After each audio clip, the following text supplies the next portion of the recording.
ফুরফুরার পীর আবু বকর সিদ্দিকী রহমাতুল্লাহ আলাইহি তার বড় পুত্র, আমরা যাকে বড় হুজুর পীর কেবলা রহমাতুল্লাহ আলাইহি হিসাবে জানি, তার এই প্রতিষ্ঠিত কোরআনিয়া মাদ্রাসা। আজকে আমি শুনছিলাম, আলহামদুলিল্লাহ, এটা অত্যন্ত একটা ভালো ব্যাপার যে আর যাই হোক, এই যে এলাকার ছোট ছোট ছেলে মেয়েরা তারা যে সুন্দর করে সহিভাবে যে কোরআনটা পড়ছে, এটা কিন্তু যিনি এই মাদ্রাসা প্রতিষ্ঠা করেছিলেন, যিনি জমি দিয়েছিলেন, তিনি নিঃসন্দেহে কবরে শুয়ে শুয়ে সওয়াব পাচ্ছেন। এটা একটা সাদকায়ে জারিয়া, প্রবাহিত সদকা, যেটা মানুষ যখন ইন্তেকাল করে, মানুষ যখন মারা যায়, তার ভালো কাজগুলো যে সওয়াব পৌঁছায়, সেটা একটা জারিয়া এই মাদ্রাসা, এই সারদা তাজপুর হাই মাদ্রাসা। কিন্তু আপনি আপনার একটা জায়গায়, আপনি একটা নাটকের জায়গা দিয়েছেন, পুজো করার জায়গা দিয়েছেন, ক্লাবের হারাম কাজ করার জায়গা দিয়েছেন, আপনি কবরে শুয়ে শুয়ে কিন্তু সওয়াব পাবেন না, কবরে শুয়ে শুয়ে আপনি আল্লাহর মার পাবেন।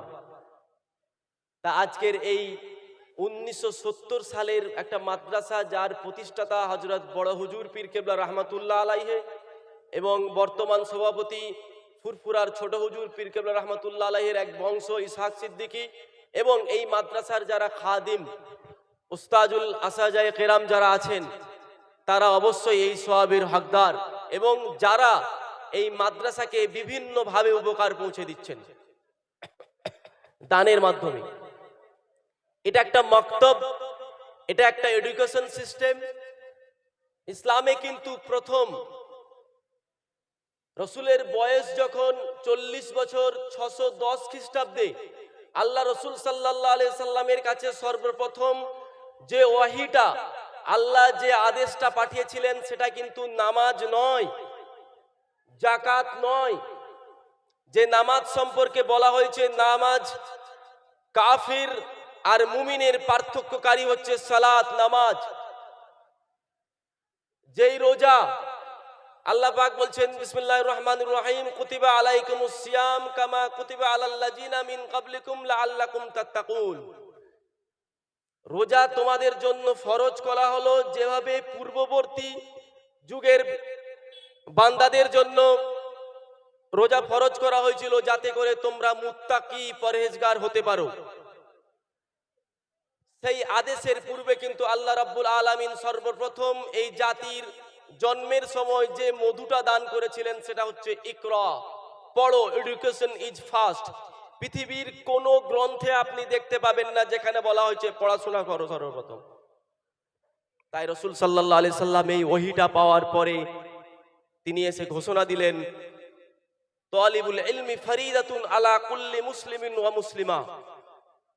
প্রত্যেক নরনারীর জন্য শিক্ষা পাঠ করা অপরিহার্য। আমি যখন 2014 সালের শেষে প্রথম আলিয়া বিশ্ববিদ্যালয়ে বিএডে ভর্তি হয়েছিলাম, আমরা আলিয়া বিশ্ববিদ্যালয়ের প্রথম বিএড ব্যাচ, সেখানে আমাদের শিক্ষা বিজ্ঞানে পড়ানো হয়েছিল education is life long process.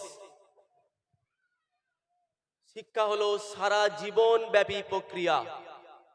সেটা 1995 সালের দিকে যদি এই উদ্ভাবন হয়, তাহলে কিন্তু আজ থেকে 1450 বছর পূর্বে কোরআনের মাধ্যম দিয়ে আল্লাহ রাব্বুল আলামিন বিশ্বনবী হযরত মুহাম্মদ সাল্লাল্লাহু আলাইহি সাল্লামকে শিখিয়ে দিলেন, ইকরা বিসমি রাব্বিকাল্লাযী খলাক, খলাকাল ইনসানা মিন আলাক। কিন্তু দুর্ভাগ্যের বিষয়, আজকে সারদা তাজপুর হাই মাদ্রাসা টিম টিম করে জ্বলছে।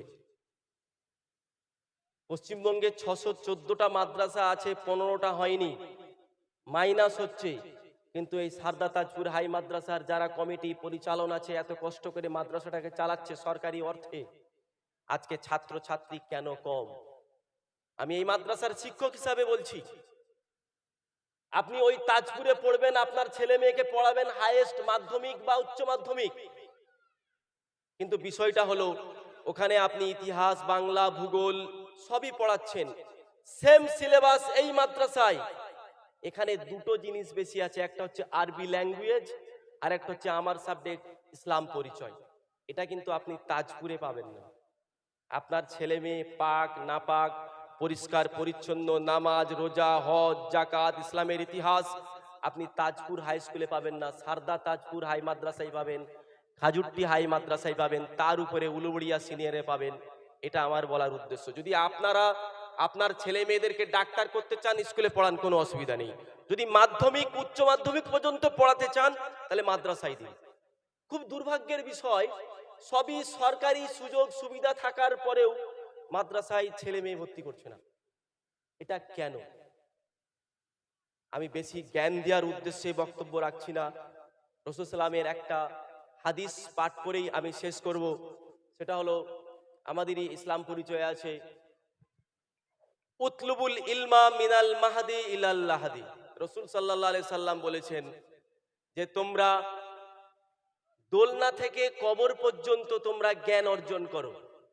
সেই যে বলছিলাম, education is life long process. আজকের আধুনিক বিজ্ঞান, আধুনিক শিক্ষা বিজ্ঞান, তারা এখন এসে বলছে শিক্ষা হলো জীবনব্যাপী প্রক্রিয়া। আজ থেকে 1450 বছর পূর্বে বিশ্বনবী হযরত মুহাম্মদ সাল্লাল্লাহু আলাইহি সাল্লাম বলে গিয়েছিলেন, তোমরা কবর দোলনা থেকে কবর পর্যন্ত, উতলুবুল ইলমা মিনাল মাহাদি ইলাল লাহাদি, তোমরা দোলনা থেকে কবর পর্যন্ত জ্ঞান অর্জন করো। খুবই দুর্ভাগ্যের বিষয়, মুসলিম জাতির মেধা আছে, শিক্ষা প্রতিষ্ঠান আছে, কিন্তু তারা ছোট ছোট ছেলে মেয়ে ছেলেদেরকে বিশেষ করে সব কাজে পাঠিয়ে দেয়। এখানকার একটা সমস্যা আমি দেখতে পেয়েছি। আপনারা দয়া করে আপনাদের যে মাদ্রাসা, সারদা তাজপুর হাই মাদ্রাসা, আপনাদের কুরানিয়া মাদ্রাসা, পাশের যে স্কুল, সেগুলোকে বেশি বেশি করে ভর্তি করান।